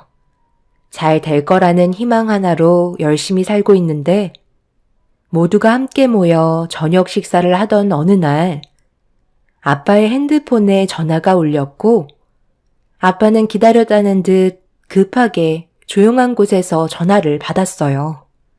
한참 동안 대화를 주고받던 도중 아빠는 몇 번이나 감사하다는 말을 반복했고 전화를 끊자마자 또다시 어디론가 급하게 전화를 하셨어요. 그렇게 한참 동안 바쁘게 움직이시던 아빠는 숨을 돌리시며 다시 자리로 돌아오셨고 다시 일어날 수 있는 길이 열렸다며 기뻐하시더니 눈물을 쏟아내셨습니다. 아빠가 운영하시던 사업의 아이템을 해외로 수출하기 위해 그동안 흩어져 있던 직원들과 여러 방법을 동원해 거래처를 알아보게 되었고 발품을 팔며 노력한 결과 아빠와 계약을 하겠다던 해외 업체가 생기면서 계약금을 받을 수 있게 되었습니다. 그동안 많은 고생을 하셨던 아빠의 얼굴은 밝아지셨고 그렇게 무너졌던 것들을 다시 일으켜 세울 수 있었어요. 비록 전부 다 회복이 된 건 아니었지만 빚을 갚을 수 있었고 정상적인 생활이 가능하다는 거에 감사할 뿐이었어요. 그리고 경매로 넘어갔던 상가 건물도 다시 되돌려 놓을 수 있게 되었죠. 아빠는 다시 되돌려 받은 상가 건물을 제 명의로 주겠다며 법무사를 통해 일 처리를 하고 있는데 사람이년 질기다고 법무사가 내 호칭을 부르며 상가 건물 명의 이전 처리가 완료됐다는 말을 전해주는 순간 남편이 그걸 몰래 듣고 있었습니다. 뭐가 어떻게 된 거야? 지나가다가 당신이 차에서 내리길래 이상해서 쫓아와 봤는데 상가 건물 명의 이전이 당신으로 변경이 됐다고? 장인어른 사업이 망했는데 당신이 꽤 비싼 차를 가지고 있어서 뭔가 느낌이 안 좋아서 뒤따라와 봤는데 설마 장인어른이 다시 사업을 일으켜 세우신 거야? 엄청나게 많은 빚에 주저앉았었는데 이렇게 되면 말이 달라지잖아. 뭐가 달라지는데? 당신이랑 나랑 이혼한 지 벌써 1년이 넘었어. 우린 완벽하게 남남이라고. 그동안 우리 아빠가 얼마나 힘들었는지 알아? 그 노력을 생각하면 아직까지도 나는 눈물이 흐를 정도야. 당신이 나한테 그런 식으로 행동하고 나서 아빠는 이를 악물고 무너진 사업을 다시 일으켜 세우기 위해 잠 한숨 안 주무시면서 뛰어다녔어. 그리고 다시 한번 기회가 생긴 거였고. 그런데 당신은 우리 집안을 어떻게 생각했어? 더 이상 일어날 수 없다고 판단하면서 가족이었을 때 남보다 더 못한 사람 취급하며 온갖 상처되는 말로 우리에게 아픔을 줬잖아. 나한테 다시 시작하자거나 쓸데없는 말 꺼내지도 마. 듣기 싫으니까. 내가 알았으면 그렇게 나왔겠어? 누가 봐도 장인어른이 사업이 무너진 건 회복할 수 없는 거였다고. 당신이 서운했던 건 나도 잘 알지. 그런데 우리 입장도 생각해줘야 하지 않겠소? 나도 얼마나 힘들었으면 그랬겠소? 우리 아들은 나 안 찾나? 그래도 아빠 보고 싶을 텐데 얼굴 한번 봐야 하지 않을까? 1년 동안 안 봤으니 얼마나 보고 싶겠소? 말 나온 김에 오늘 보면 되겠네. 그리고 내가 그동안 이혼하고 살아보니 당신의 소중함을 알겠더라고. 그래서 안 그래도 다시 시작하자고 연락하려고 했었어. 장인어른이 다시 사업이 잘 돼서 이런 말을 하는 게 아니라 당신이 혼자 고생하고 힘들어할까봐 부모님께도 다시 시작하고 싶다고 몇 번이나 얘기했었다니까. 그때는 잘 몰랐는데 떨어져 살다 보니 당신의 소중함을 알겠더라고. 남편의 말에 너무 어이가 없었어요. 1년간 연락 한 번 없었고 자기 아들이 어떻게 살아가고 있는지 전화 한 통 한 적 없었으면서 아빠의 사업이 다시 잘 되기 시작했다는 걸 뒤에서 몰래 듣고 접근하려는 모습이 정말 끔찍할 정도로 싫었습니다. 저는 더 이상 대화 나눌 가치도 없을 것 같아 뒤돌아 건물 밖으로 나왔는데 남편 얼굴이 백지장처럼 하얗게 질려서는 저와 다시 시작하려고 뒤쫓아오며 온갖 달달한 말들로 제 마음을 다시 돌려놓으려 노력하고 있었네요. 결국 저희 집안 소식이 시부모님 귀에까지 다시 들어갔고 그 집안 식구들은 거머리처럼 들러붙어 기생하려고 또다시 접근하고 있습니다. 찾아오지 말라고 얘기해도 철판 깔며 자신들이 100번 잘못했다고 제 아들을 들먹이면서 아빠 없는 아이 만들 거냐는 어이없는 말을 늘어놓고 있네요. 차라리 없는 게 아이의 앞날에 도움이 될 거라고 단호하게 차단했지만 끝까지 들러붙으려 하고 있습니다. 2번 다시 그 사람들과 마주치고 싶지 않고 저희 가족의 사업이 보란듯이 더 잘 돼서 땅을 치며 후회하게 만들고 싶네요. 어려운 경기 속에 지금도 아빠는 또다시 주저앉게 될까봐 발품을 팔면서 뛰어다니고 계십니다. 저 또한 아빠가 하시는 사업에 최선을 다해 도와드리고 있는 중이에요. 그 사람들이 차라리 없는 지금이 저희 가족은 너무나도 행복합니다.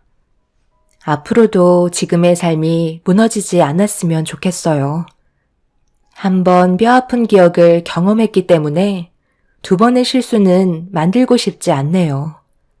최근에 전 남편과 시부모가 저희가 사업이 잘 되니 자기들도 많은 돈을 벌고 싶었는지 저는 잘 알지 못하지만 코인이라는 거에 투자를 했다가 무너졌다는 소식을 들었습니다. 아마 제 아들을 이용해 저희 가족에게 더 끈질기게 붙을 것 같아 문제가 커지면 경찰에 신고하려고 생각하고 있습니다. 그 사람들이 길바닥에 주저앉는 날이 멀지 않은 것 같네요. 그날이 하루빨리 왔으면 좋겠습니다. 제 사연 들어주신 분들, 현재 각자 말 못할 힘든 일들을 겪고 계신 분들이 분명 있으실 텐데요. 하시는 일이 잘 되실 수 있게 응원 드리겠습니다. 오늘 하루도 힘내시길 바라며 제 사연을 여기에서 마무리하겠습니다. 감사합니다. 안녕하세요. 저는 아들 하나 키우고 있는 40대 초반 여자입니다. 정신없이 살다 보니 벌써 제 아들이 5살이나 되었네요. 하루하루 아프지 않고 커가는 모습을 보며 행복한 삶을 살기 위해 앞만 보며 달려왔는데 얼마 전에 남편이 집에 찾아왔어요. 현관문을 열고 5년 만에 마주하게 되었는데 제 앞에서 이 사람이 처음으로 무릎을 꿇었습니다. 그리고 바닥이 흠뻑 젖을 만큼 눈물을 한 바가지 쏟아내었죠. 이제 와서 용서해달라고 한들 바뀌는 건 하나 없는데 처음부터 다시 시작하고 싶다며 앞으로 남은 인생 저에게 했던 잘못에 대해 평생 사죄하며 살겠다고 바닥에 넙죽 엎드렸어요. 오랜 시간이 지나버린 만큼 그 사람에 대한 감정은 조금도 남아있지 않는데 전 남편은 저와 다시 새 출발을 하고 싶어 합니다. 자신이 무슨 짓을 저질렀는지 벌써 다 까먹은 건지 제 앞에 나타났다는 게 소름이 돋았고 너무 화가 치밀어 올라 2번 다시 나타나지 말라고 물 한 바가지 퍼서 납작 엎드려 있는 남편을 향해 물벼락을 날렸습니다. 처음부터 잘하면 될 것을 그때 당시 저에게 엄청나게 많은 상처를 줘놓고 이제 와서 다시 바로잡으려고 하는지 이해할 수가 없었습니다. 남편과는 꽤 오랜 시간을 함께 했었고 정말 많은 추억들이 머릿속에 남아 있어서 지금도 잠깐 어딜 가게 되더라도 남편과 함께 했던 옛 추억들이 떠오르는 장소들이 꽤 있을 만큼 과거에 좋았던 기억들도 있습니다. 하지만 추억 하나로 먹고 살기에는 저에게 너무 큰 아픔을 줬던지라 이제 더 이상의 미련은 없는데 남편은 아직까지 저와 다시 좋아질 수 있다고 생각하고 있는 것 같아요. 남편을 변호사로 만들기 위해 정말 많은 노력을 했었고 오랜 시간 뒤에서 내조한 결과 그토록 바라던 법조인이 될 수 있었습니다. 그리고 양가 집안의 축복 속에 결혼까지 이어질 수 있었죠. 시부모님께서는 남편이 변호사가 된 게 전부 다 제가 뒤에서 내조를 잘해서 된 거라고 모든 고생을 저에게 돌리셨어요. 남편이 변호사가 되기 전에 결혼해서 아이를 가지는 것보다 우선적으로 남편이 변호사가 되고 안정적인 환경 속에 아이를 키우는 게 좋을 것 같다고 판단했었기 때문에 저도 그렇고 시부모님께서도 같은 생각을 보이셨죠. 그렇게 남편 하나 바라보고 뒤에서 정말 많은 땀을 흘리며 제가 할 수 있는 건 뭐든 도와주었어요. 시부모님께서도 제가 하지 못하는 것들이 있으면 직접적으로 나서 주셨죠. 그렇게 모두의 노력이 들어간 변호사 타이틀이었기 때문에 고생한 만큼 행복의 길이 열리길 바랐었습니다. 그렇게 남편은 꽤 이름 있는 로펌에 들어가게 되었고 저는 그토록 바라던 아이를 임신할 수 있었어요. 모든 게 계획대로 잘 풀리니 시부모님께서도 정말 기뻐하셨죠. 제가 들어온 이후부터 집안이 너무 잘 풀린다고 많은 사랑을 주셨습니다. 그렇게 항상 좋은 일들만 생길 거라 생각했었는데 인생살이 순탄치만 않더라고요. 언제부터인지 모르겠지만 임신하고 나서부터 남편의 행동이 조금씩 바뀌기 시작했어요. 변호사가 되기 전에는 정말 많은 사랑을 줬었는데 변호사가 되고 난 이후부터는 사람이 변하더니 저를 대하는 행동들도 예전 같지 않았습니다. 처음에는 사회생활에 적응도 해야 되고 어느 정도 자리를 잡아야 하니까 무슨 일이 있더라도 전부 배려해 줬어요. 집안의 가장으로서 밖에서 일을 하는데 제가 간섭하는 건 남편의 회사 생활에 지장을 줄까봐 알아서 잘할 거라 믿고 조금도 간섭하지 않았습니다.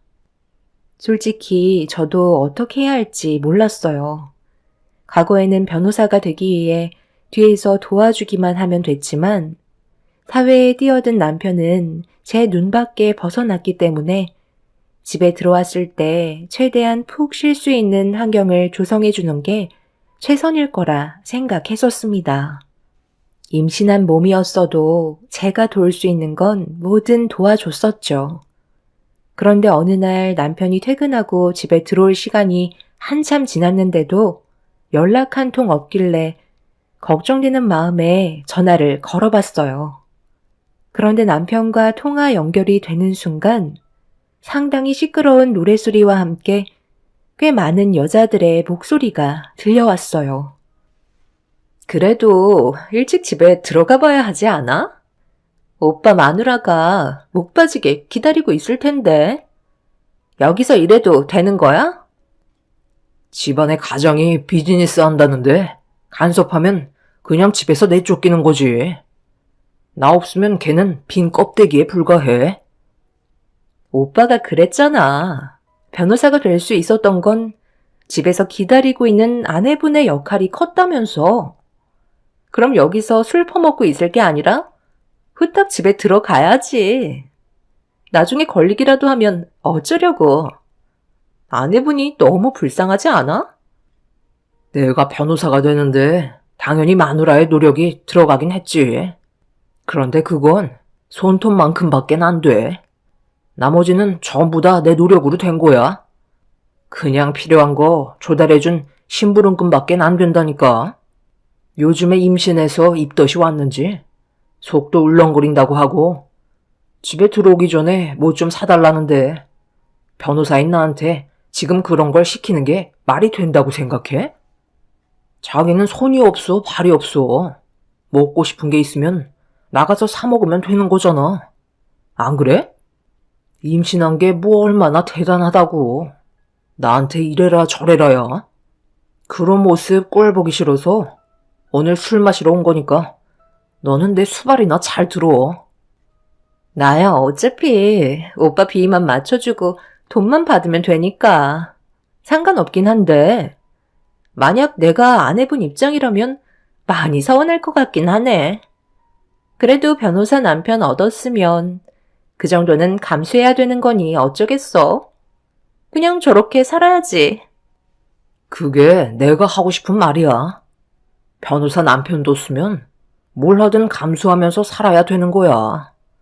어디서 나 같은 남자 만나겠어? 전화 통화가 연결된 상태로 알 수 없는 여자와 대화를 나누고 있는 목소리에 입을 다물지 못할 정도로 엄청난 충격에 빠져버렸고 잠시 뒤 전화 통화는 끊어지고 말았습니다. 한참 동안 온몸이 부들부들 떨리면서 생각지도 못한 남편의 이중적인 성향을 어떻게 받아들여야 할지 몰라 진정을 하지 못하고 있는데 순간적으로 엄청난 스트레스가 몰려왔는지 갑작스런 아랫배의 통증까지 뒤따르게 되었죠. 한 사람을 사랑했고 제 인생을 바쳤는데 한순간의 배신은 저에게 너무 큰 아픔을 주었어요. 그날 하루 종일 잠 한숨 못 자고 남편이 오기만을 기다릴 수밖에 없었네요. 그동안 저를 이용하기만 한 건지 아니면 그냥 술김에 한 얘기인지 알아야 될 필요가 있었습니다. 그렇게 동이 틀 때까지 눈물을 흘리면서 남편을 기다렸지만 어디서 무얼 하고 있는지 집에 들어오지 않았어요. 변호사 생활을 한 지 얼마 되지도 않았는데 순식간에 바뀌어버린 남편의 모습은 저를 너무 괴롭게 만들었고 떨리는 손으로 남편과 알 수 없는 여자와 단둘이 나누었던 대화를 녹음한 파일을 반복적으로 들으면서 남편이 저를 사랑하지 않는다는 걸 확신할 수 있었습니다. 그날 아침 일찍 시모가 집에 찾아오셨어요. 제가 임신한 몸이라서 뱃속의 아이가 건강하게 잘 자라고 있는지 확인하고 싶어 하셔서 시간만 되면 저와 뱃속에 있는 아이를 보러 오셨는데 그날도 어김없이 현관문 비밀번호를 누르셨죠.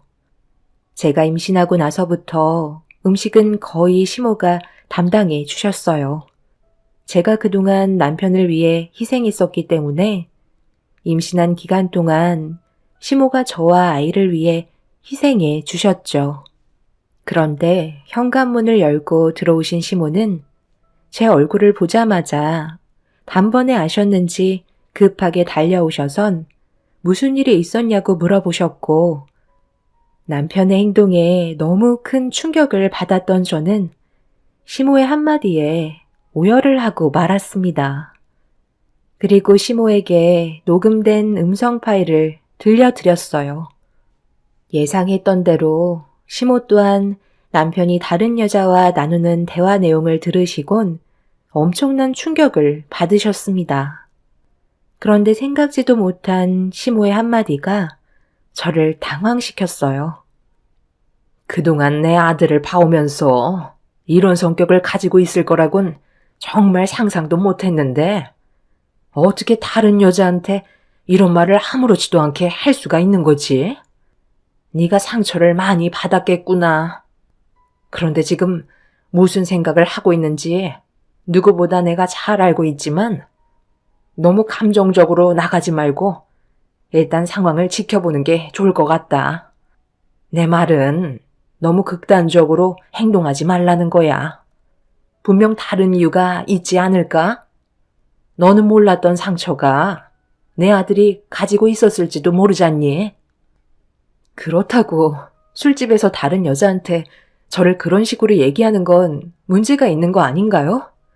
저뿐만 아니라 뱃속에 있는 아이까지 안 좋게 말을 했잖아요. 그런데 제가 지금 상황에서 그 일을 봐달라는 게 말이 된다고 생각하세요? 그래서 어떻게 하려고? 이혼이라도 하겠다는 거야? 변호사 생활이 얼마나 힘들었으면 그랬겠니? 일단 네가 한번 접고 상황을 지켜보는 게 더 큰 불행을 막을 수 있을 것 같다.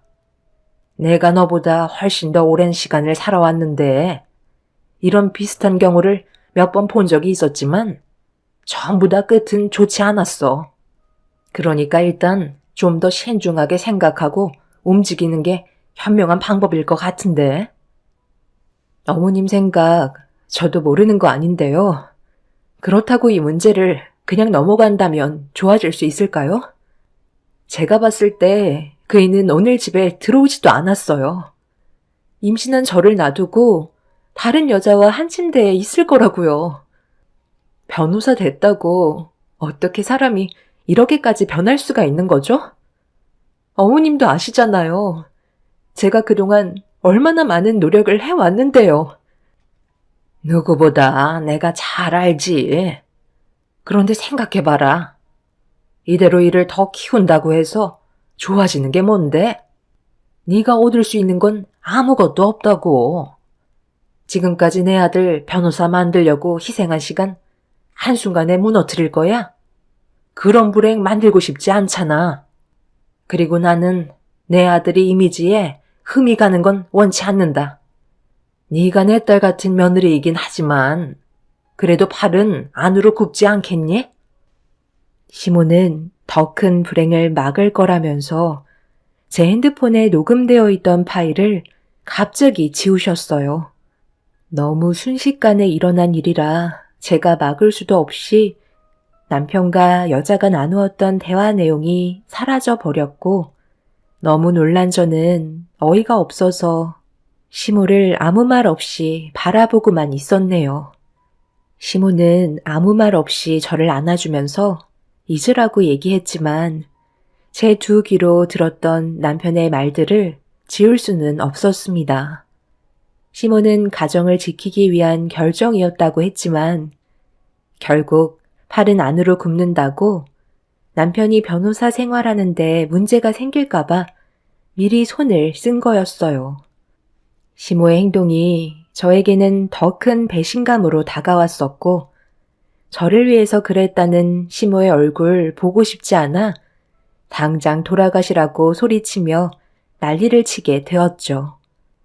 그래도 남편이 잘못한 건 확실하게 짚고 넘어가 줄 거라 생각했었는데 무조건 시모는 제가 상처받는 것보다 남편의 변호사 생활에 지장을 줄까봐 그게 걱정이 돼서 녹음된 파일을 지웠다는 거에 엄청난 실망을 하고 말았습니다. 시모는 결국 눈치만 보시더니 좋게 해결하라는 말만 하시고 집으로 다시 돌아가셨어요. 그렇게 하루 종일 눈물만 흘리면서 남편이 퇴근하고 집에 들어오기만을 기다렸고 늦은 저녁 시간이 되어서야 집에 들어왔네요. 자신이 뭘 잘못했는지 알고는 있는지 노려보고 있는 제 시선을 회피하면서 방으로 들어갔어요. 결국 자신이 뭘 잘못하고 있는지 알면서 회피하려는 남편의 행동에 더 큰 실망을 한 나머지 이대로 넘어가는 건 아닌 것 같아 방으로 들어가 쓰러져 누워있는 남편을 깨웠네요.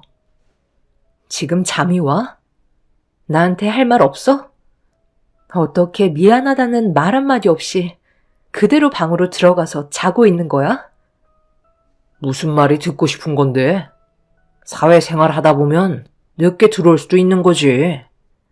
내가 요즘 얼마나 많이 바쁜지 당신이 더 잘 알잖아. 지금 잠잘 시간도 부족하니까 건들지 않았으면 좋겠는데. 하고 싶은 말 있으면 내일 해. 내일 하라고? 이틀 만에 집에 들어와 놓고 그게 지금 할 말이야? 지금까지 어디서 뭐 하다가 이제야 들어온 거야? 사실대로 말해. 그렇지 않으면 나도 더 이상 참지 않을 거야. 당신 변호사 되고 나서 완전 딴 사람으로 변한 거 알아? 지금까지 이러다 온 사람한테 무슨 말이 듣고 싶은 건데? 그리고 어떻게 매일 한결같이 살아갈 수 있겠어? 사람은 원래 주어진 환경에 따라 변하기 마련이야. 밖에 나가면 변호사라고 대우 자체가 달라지는데 당연히 예전 같지 않지.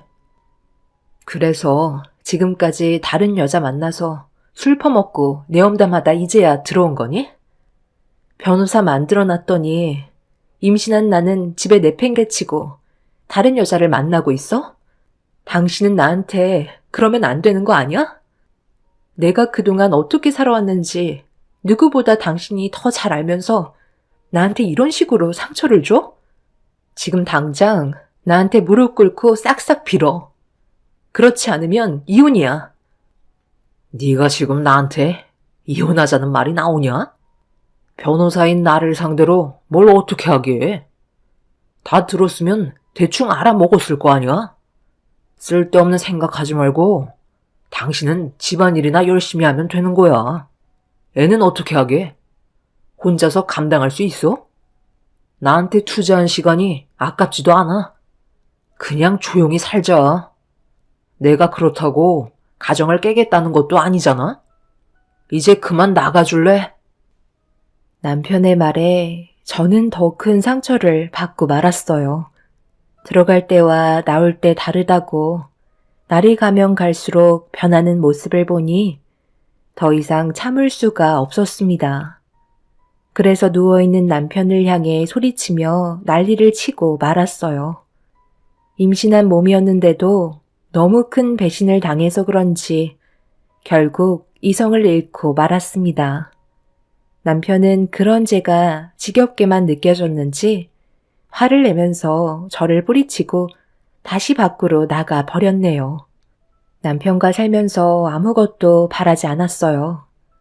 그저 아이 낳고 행복하게 살아가길 원해서 모든 걸 희생하며 살아왔던 건데 그런 사소한 것조차 바라면 안 되는 거였는지 남편은 완전 딴 사람이 되어 버렸습니다. 그날 이후 점점 더 막 나가던 남편은 저를 유독가스처럼 피해 다니면서 엮이지 않으려 했고 그렇게 시간은 계속해서 흘러 결국 출산까지 하고 말았네요. 그래도 아이를 낳았다는 소식에 산부인과에 찾아왔는데 남편의 행동들을 전부 다 알고 있던 저희 부모님께서 아이가 세상 밖으로 나올 때까지 참고 계셨다가 남편이 모습을 보인 순간 시부모님 앞에서 아빠는 남편의 멱살을 잡아 바닥으로 패대기 치며 화를 내셨습니다. 저희 부모님께서도 정말 많은 실망을 하셨어요. 과거에는 저희 부모님께 아들처럼 행동하면서 사소한 거 하나라도 신경 썼는데 변호사가 되고 예전의 모습은 찾아볼 수가 없었으니 많이 서운해 하셨죠. 시부모님께서도 남편이 변한 걸 알고 있었으면서도 되려 아빠한테 큰 소리 치면서 화를 내셨습니다. 지금 내 아들한테 뭐 하는 짓이에요? 법적으로 가보겠다는 건 아니시죠?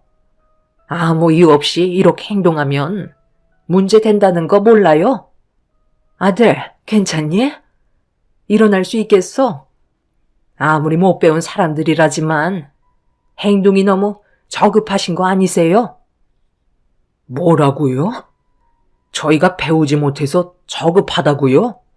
그러는 사도는 얼마나 잘나셨는지 모르겠지만 그쪽 아들은 개만도 못한 존재 아닌가요? 내 딸한테 단물 다 빨아먹고 이제 더는 필요 없어지니까 내치고 싶어서 그런 거 제가 모를 줄 알아요?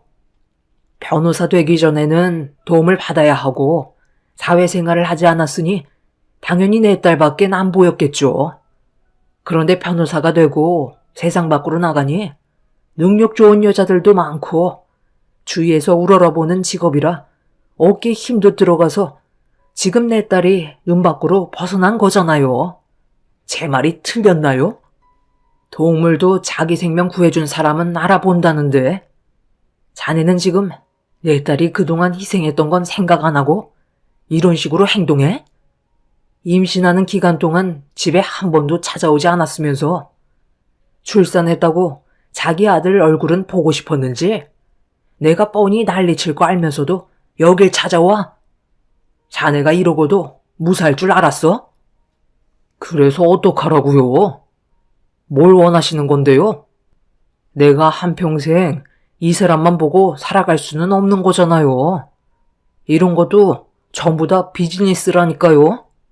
괜한 쓸데없는 걱정하지 마시고 앞으로 어떻게 하실 건지 생각부터 좀 해주세요. 어차피 한 공간에서 지내기에는 서로 마음이 떠난 지 오래인데 따로 살 수 있게 집을 좀 알아봐 주실 수 있죠? 제가 애 우는 소리가 들리면 일하는데 집중을 할 수 없거든요. 제 말이 무슨 말인지 아셨으면 저는 그만 돌아가 보도록 하겠습니다. 짐은 서둘러 빼주는 게 좋을 것 같네요. 저도 집에서만큼은 푹 쉬어야 되지 않겠어요? 이 정도도 배려 많이 해준 거니까 서둘러 정리해 주세요. 아빠는 남편의 말에 혈압이 오르셨는지 뒷목을 잡으시더니 그 자리에서 비틀거리시며 쓰러지셨어요. 남편은 쓰러진 아빠를 보고도 크게 신경 쓰지 않는다는 듯 밖으로 나갔습니다. 화가 머리끝까지 올라왔지만 출산한 지 얼마 되지 않아서 몸을 제대로 가누지 못해 속으로만 끓고 있을 수밖에 없었죠. 그날 이후 남편과는 더 이상 함께 살아갈 수 없다고 판단이 내려지면서 그 자리에서 시부모님께 이혼하겠다고 확실하게 말씀드리자 많이 당황스러워 하시더군요. 이제 막 태어난 아들 손자 제대로 안아본 적도 없는데 갑자기 이혼하겠다고 하면 어떡하냐고 이혼을 반대하셨지만 더 이상 이렇게 살아가는 건 아무런 의미가 없는 것 같아 이혼 결정 의사를 확실하게 표현했습니다. 그렇게 되자 시모가 절대 반대를 하셨지만 이미 남편은 더 이상 좋아질 수 있을 것 같진 않았어요. 그래서 제 몸이 완벽하게 움직일 수 있을 때 모든 걸 정리하기로 마음 먹었고 한동안 떨어져 지내다가 정상적으로 움직일 수 있는 몸 상태가 된 이후 늦은 저녁에 아이를 부모님께 잠시 맡겨둔 뒤 남편 집으로 향했습니다. 이혼 서류와 함께 물건을 챙기려고 몇 달 만에 집에 들어가게 되었는데 현관문 앞에 남편 구두와 처음 보는 여자 구두가 가지런히 놓여 있더라고요. 그리고 거실에는 여기저기 벗어던진 옷들이 흩어져 있었고 온몸이 떨리는 상태에서 안방문을 조심스럽게 여는 순간 눈에 담지 말아야 될 장면을 보고 말았습니다. 저와 함께 썼던 침대에 남편은 다른 여자와 술에 취해 깊은 잠에 빠져 있었어요. 그 모습을 보고 너무 화가 끓어올라 당장이라도 머리채 잡고 난리를 치고 싶었지만 어차피 이혼을 할 마당에 불리한 상황을 만드는 것보다 조금이라도 저에게 법적으로 유리한 쪽으로 만들기 위해 동영상과 함께 사진들로 증거물을 남겼습니다. 그런데 거실에서 진동 소리가 들리길래 급하게 밖으로 나가 확인을 해보니 남편 핸드폰에 전화가 울리고 있었어요. 부재중 전화가 꽤 많이 왔길래 확인을 해보니 남편이 전화를 받지 않자 알 수 없는 사람이 쉬지 않고 문자를 보내고 있었는데 무언가 하면 안 될 일들을 어떤 사람과 저지르고 있었는지 즉각 답변을 주지 않자 어떻게 하면 좋을지 의견을 물어보고 있었습니다. 일단 필요한 것들을 전부 다 제 핸드폰으로 담고 있는데 알 수 없는 사람이 문자로 파일 하나를 보냈고 잘 좀 처리해달라며 동시에 돈이 입금되는 문자가 확인되었죠. 상당히 많은 금액의 단위에 놀라 사진을 찍어둔 뒤 다시 집 밖으로 나가려는데 뒤에서 저보고 누구냐는 여자의 목소리가 제 귀에 들려왔습니다. 결국 그 목소리를 들은 저는 몸을 돌려 안방에서 나온 여자와 눈을 마주쳤고 그 여자는 저를 보더니 옅은 미소와 함께 위아래로 훑으면서 입을 열었습니다. 저번에 통화했던 아내분이시죠? 쉬지 않고 계속 전화하셔서 저 사람이 어떤 상황인지 알고 싶어 하시는 것 같아 제가 통화 버튼 눌렀었거든요. 그날이요 오빠한테 잔소리를 듣긴 했지만 그래도 그쪽보다 저를 더 사랑한다고 하더라고요. 상간녀의 말을 듣는 순간 결국 참아왔던 분노를 터뜨리고 말았습니다. 집안이 난리가 나자 안방에서 남편이 술이 덜 깨서 밖으로 나왔는데 제가 상간녀의 머리채를 잡고 있자 남편이 급하게 달려와 저를 패대기 치면서 상간녀의 몸 상태를 살피고 있었어요. 그리곤 제 멱살을 잡아 현관문 밖으로 내쳐버렸네요. 남편은 함부로 남의 집에 들어왔다며 어이없는 말을 꺼냈고 2번 다시 찾아오지 말라는 말을 끝으로 현관문은 강하게 닫혔습니다. 그날 남편의 행동은 제 마음을 확실하게 정리할 수 있게 만들었고 모든 걸 준비한 뒤 아이를 업고 남편이 다니는 로펌 회사 앞에서 마주치길 기다리고 있었습니다. 전화를 안 받으니 이 방법밖에는 없었어요. 그리고 잠시 뒤 제가 밖에서 기다리고 있다는 말이 남편의 귀에 들어갔는지 잠시 뒤 건물 밖으로 나왔어요. 남편 옆에는 변호사 동료분들이 있었고 누구냐고 물어보는 말에 저를 창피하다는 듯 아내가 아닌 아이를 돌봐주는 시간당 10,000원짜리 부모라며 짜증이 가득한 얼굴로 가까이 다가왔네요. 그런 남편에게 제가 들고 있던 이혼 서류를 얼굴에 향해 날린 뒤 절대 용서하지 않겠다며 후회하게 될 거라는 한마디를 끝으로 남편과는 이혼을 하게 되었습니다.